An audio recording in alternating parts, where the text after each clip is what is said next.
আজ শনিবার ৭ই রমজান ১৪৪৬ হিজরি, ৮ই মার্চ ২০২৫ খ্রিস্টাব্দ।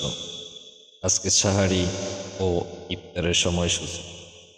সাহারির শেষ সময় রাত ৪টা ৫৮ মিনিট, ফজর শুরু ৪টা ৫৯ মিনিট, সূর্য অস্ত সন্ধ্যা ৬টা ৩ মিনিট, ইফতার সন্ধ্যা ৬টা ৫ মিনিট। আল্লাহ তাআলা বলেন, হে মুমিনগণ, তোমাদের উপর রমজান মাসের রোজা ফরজ করা হয়েছে, যেভাবে তোমাদের পূর্ববর্তীদের উপর ফরজ করা হয়েছিল, যেন তোমরা মুত্তাকি হতে পারো। আল কুরআন, সূরা বাকারা, আয়াত ১৮৩। যারা ফেসবুক থেকে দেখছেন ফলো দিয়ে সাথে থাকবেন, আর যারা ইউটিউব থেকে দেখছেন প্লিজ চ্যানেলটা সাবস্ক্রাইব করে দিয়ে বেল আইকনটি অন করে দিবেন।